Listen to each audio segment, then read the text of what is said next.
Hi అండి. Welcome to Swara blogs. ఎలా ఉన్నారు ఫ్రెండ్స్? బాగున్నారా? నేను ఈరోజు వేఫిల్స్ చేస్తున్నాను. దానికోసం అన్నీ సర్దుతున్నాను అనమాట. మనకు కావాల్సిన పదార్థాలు చాలా సింపుల్గా చేసుకోవచ్చండి. చాలా టేస్టీగా ఉంటుంది.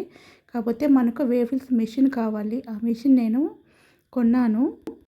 మనకు కావాల్సిన పదార్థాలు గోధుమ పిండి, ముప్పావు చక్కెర అండి, ముప్పావు కప్పు చక్కెర, ఒక కప్పు గోధుమ పిండి, ఒక 2 టేబుల్ స్పూన్ వచ్చి chocolate powder, cocoa powder, vanilla essence, baking powder, baking soda, కొంచెం పెరుగు, కొద్దిగా ఆయిల్, అంతే. చాలా సింపుల్గా మనం టేస్ట్గా తయారు చేసుకోవచ్చండి. మనం బయట తీసుకుంటే రేట్ ఎక్కువ కదా, మనం ఇంట్లోనే పిల్లలు చేసి పెట్టచ్చు. నేనైతే ఇప్పుడు మిషన్ ద్వారా చూపిస్తాను మీకు. తర్వాత మాత్రం ఒకరోజు మనం ఇంట్లోనే మిషన్ లేకుండా కూడా తయారు చేసుకోవచ్చు, అది కూడా మీకు చూపిస్తాను. ఇప్పుడైతే నేను ఒక కప్పు గోధుమ పిండి కదండి, ముప్పావు కప్పు వచ్చేసి షుగర్ వేసుకున్నాను. అంతా ఒకసారి కలుపుకున్న తర్వాత 1 స్పూన్ వచ్చి బేకింగ్ పౌడర్ వేసుకోండి, ఒకటే చిన్న స్పూన్ అది కూడా. తర్వాత దాంట్లో నేను కోకో పౌడర్ వేసాను. కోకో పౌడర్ 2 స్పూన్స్ చాలండి. పిల్లలకి చాక్లెట్స్ అంటే చాలా ఇష్టపడతారు కదా. కోకో పౌడర్ వేయడం వల్ల ఆ టేస్ట్ వస్తుంది, చాలా టేస్టీగా ఉంటుంది. మీరు కోకో పౌడర్ ఉంటే అది యూజ్ చేసుకోండి, లేదంటే కొద్దిగా కాఫీ పొడి వేసుకున్నా కూడా కాఫీ పొడి టేస్ట్ వస్తుంది, చాక్లెట్ టేస్ట్ వస్తుంది, బాగుంటుంది అలా కూడా. తర్వాత దీంట్లో కొద్దిగా ఒక్క చిటికెడు వేసానండి బేకింగ్ సోడా, అంతకంటే ఎక్కువ అవసరం లేదు. దానివల్ల కొంచెం ప్రాబ్లమ్సే, కాకపోతే మనం దానివల్ల కొంచెం పఫీగా వస్తుంది అన్నట్టుగా, అంతే తప్ప మనం అది కూడా వేయాల్సిన అవసరం లేదు. ఇది కలిపి పక్కన పెట్టేసుకున్న తర్వాత ఇంకొక బౌల్ తీసుకుందాము.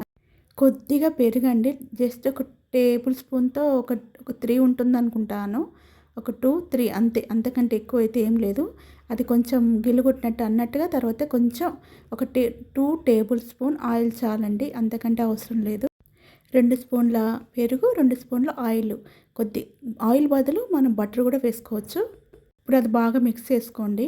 బాగా ఇది గిల్లకొట్టుకున్న తర్వాత స్పూన్తో కొంచెం వెనిలా ఎసెన్స్ వేసుకోండి, దాంట్లో మంచి ఫ్లేవర్ వస్తుంది. తర్వాత బాగా కలుపుకోవాలి. ఇది బాగా కలుపుకున్న తర్వాత మనం ఏదో పక్కన పెట్టుకున్న మిశ్రమాన్ని మొత్తం దాంట్లో వేసేసుకొని ఒకసారి జల్లించుకోవాలి. ఇప్పుడు పిండిని మొత్తం జల్లించుకున్న తర్వాత మొత్తం నీట్గా కలిపేసుకుందాము. ఎక్స్ట్రా వచ్చిన దాన్ని పడేద్దామండి.